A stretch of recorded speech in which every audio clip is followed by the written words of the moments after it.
It's no IAWL. Our last pick for Film Tripsmas. Sean's draft choice. That is correct. Everybody watched it in its original black and white? I did not. The only version I could find was the colorized version, and the edit is going to be the colorized version as well, because the only one I could download was the colorized version. Do people really have that big of a beef with black and white movies that they want artificially colored footage? Yes, they do. Some people will not watch a black and white movie. But now, it's like an artistic choice. We are all movie fans, so we don't mind. We'll do subtitles. We'll do black and white. We don't care.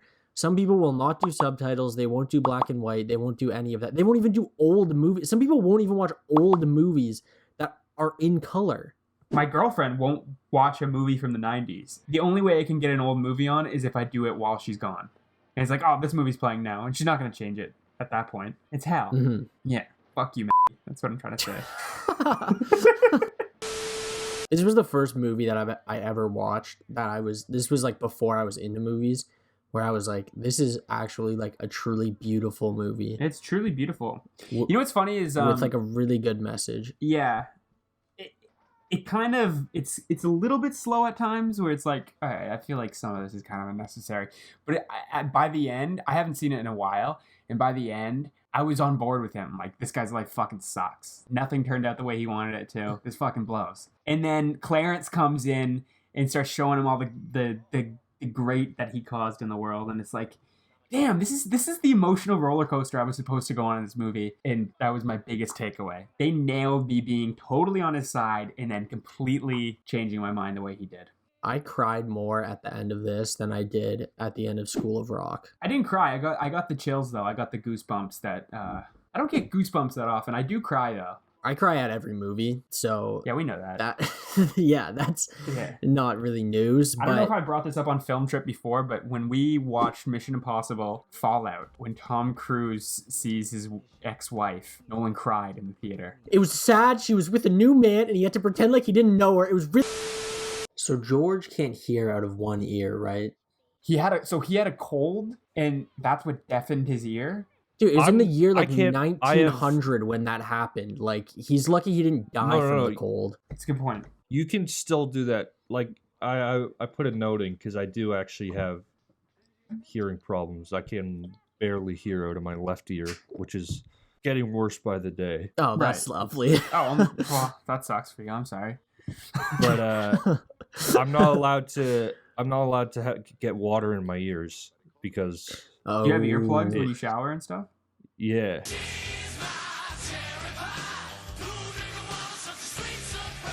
Yeah, my Nana is deaf in one ear. I had the choice to get surgery on my ears, to put tubes in my ears, or to have hearing aids. And I was like, nah, I can't be having hearing aids because of people like Nolan who will laugh at me in the Whoa! Just turn down your hearing aids. You won't hear people laughing. Then I had to take a piece of skin off of my abdomen and put it in my ear, and that's my life. Jeez. I feel like I've had about 10 surgeries on my ear. I've never had surgery on my ear. So when I saw the kid, I was like, that is relatable. I'm a courageous young kid. If I had a brother, I would do the same thing. Well, you got nothing to lose now. You don't have any ears. Doyle is George Bailey. No, honestly, it was weird because my left ear... It's more I talk about it, the more depressing it gets. But my left ear has gone, like, over the past year, it's gone. Oh, that's lovely. It's so I can barely. Yeah. So watching this back, I was like, oh wow, that's relatable, I guess. But also, he was a kid. Out of the kid, he was also kind of a douchebag as well. Wait, why was he a douchebag? When he went into the drugstore or whatever, the drugstore that's also an ice cream shop, candy shop, whatever the fuck that is. Yeah, the classic combo. Yeah. He was like talking down to the girls like they're fucking dumbasses, and it was like, what the fuck? Yeah, he kind of was. I think they were quite a bit younger than him, so he was like... They were both the two women that grew up out of the two girls. Yeah, like the one who whispered in his deaf ear, "I'll love you until the day I die." George Bailey, I'll love you till the day I die. That was Mary. Yeah. And then the other girl who ended up, like, he gave a bunch of money to like go to New York. She was like, help me down. He's like, help you down. Yeah. He was a bit of a dick, actually.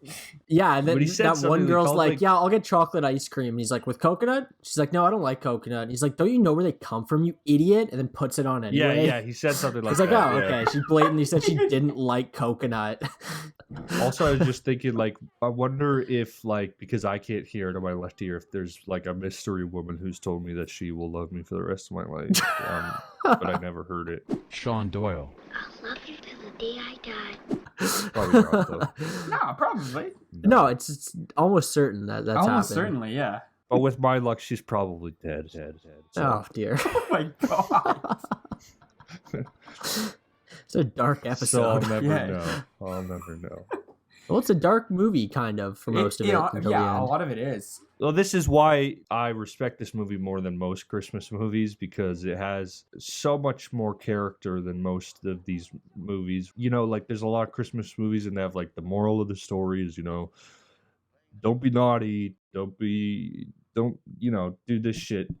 This one is like, you know, appreciate what you have. You've done things, you have affected everybody in your life, and it's just like a very it's a sad story but a happy story. Appreciate what you have, but also take some time to yourself, you know, do things that you love. Don't look back in anger. The real, like, moment for me... That's Oasis, right? Bingo. Yes. Sing it, someone. Am I gonna have to do it? You're gonna have to do it. Don't look back in anger, I heard you say. That was gorgeous. And I don't believe that anybody feels the way I do about you now. That's exactly right. All right. But the moment in this, like, the moment that does it for me is not him, everybody coming to his rescue at the end and, like, giving him all the money. That part is, like, not even really necessary to display what the actual message of it is. That's just like, oh, good for him. He was nice to everybody and now everybody's being nice to him. You don't want to end it on a bad note. Yeah. Yeah, you don't want to end it on, like, he's so happy, but he also has to go to jail. That would be like, oh, okay. Well, maybe he should have killed himself. Sorry. Yeah.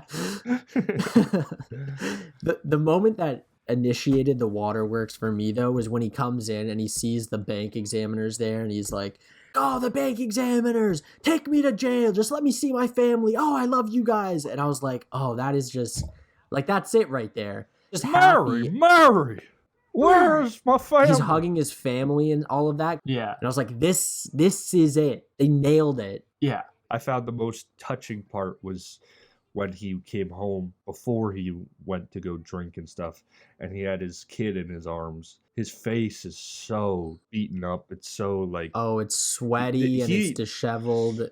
James Stewart, he is a fantastic actor. I know he's also in a lot of stuff, but he was in Alfred Hitchcock movie, Vertigo. Oh, yeah! And he was, my dad loves him.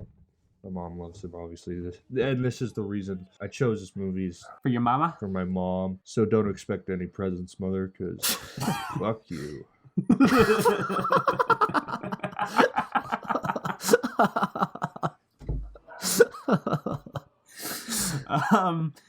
We get once again we should get a tracker for this when we watch old movies. The things nobody ever actually said tracker. Yeah. We had G Billy in Gremlins, and then in this we got hot dog. Hot dog! Oh, hot dog! No, I don't, honestly, I There don't know. were so many hot Are you dogs. That was his considering catchphase. in this time or in... Look, I don't know how people Bro, talked back then. Maybe they did talk like that back then, but I that feel like they sounds did ridiculous. just because it was more like... More sanitized. Yeah, like clean...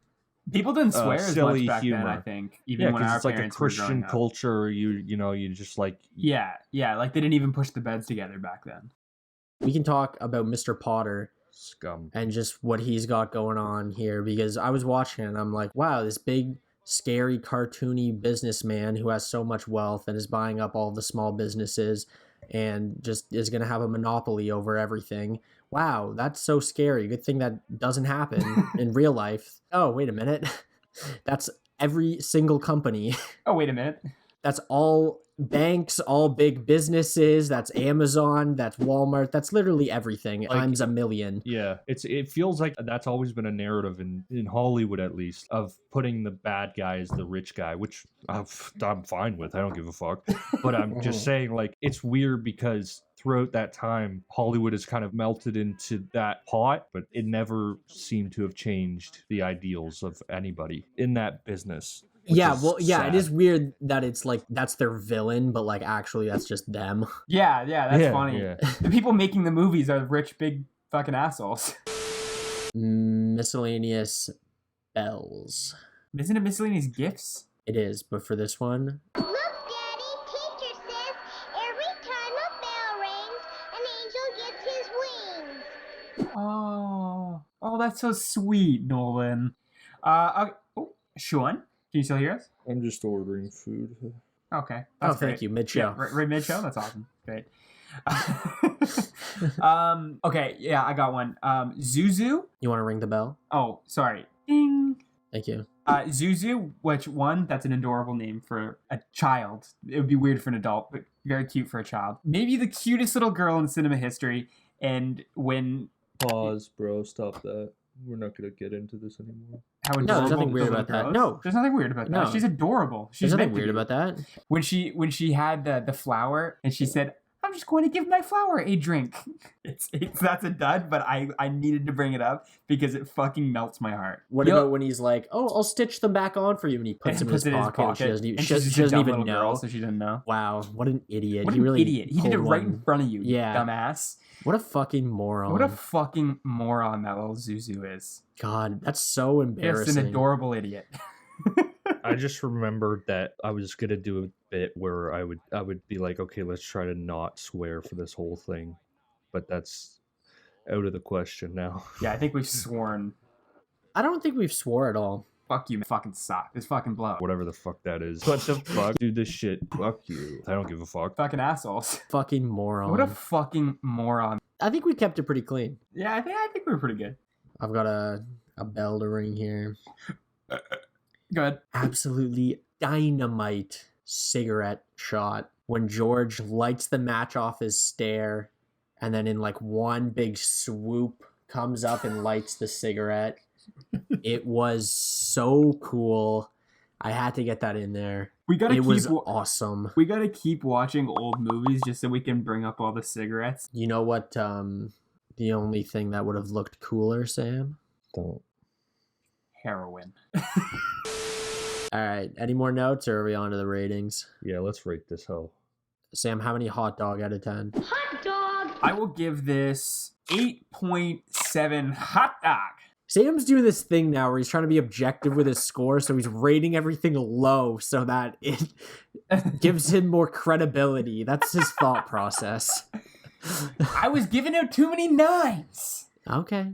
Wait, what did I say? 8.7? You don't even know what you said. I'll give this 9.4 hot dog out of 10. Oh, you didn't say it like Hot dog. Thank you. Okay, so here's my culmination. I'm gonna try to make this sound nice for my mom. It's a fucking beautiful movie. It's got such a hard storyline to deal with as a viewer, to watch a man go through all these perils through his life and all these bad things happening, all these moments he missed out on because he wanted to be like the guy who helps everybody and not thinks for himself. And everybody can relate to that in some aspects. And for that reason, I will also give this an 8.7. And I know Sam did, and I had this number in my head after I watched it. So I tweaked it, and now I'm on par with Sean in terms of where movies rank. So you're the outlier, Yeah. Nolan. Me and Sean are the smart ones here. Go fuck yourself. yeah. I think I'm gonna run a bath. I was thinking about this earlier. You're gonna have a bath right Yeah. now? How big is your bath? Yeah, like could we fit, do you think? Like we Like the three of us, you mean? No, only the good critics. Yeah, just me and Sean. We're just gonna Only the snuggle. good critics can have sex in the bath. Nolan. and that's why they call it A Wonderful Gay Life. sex.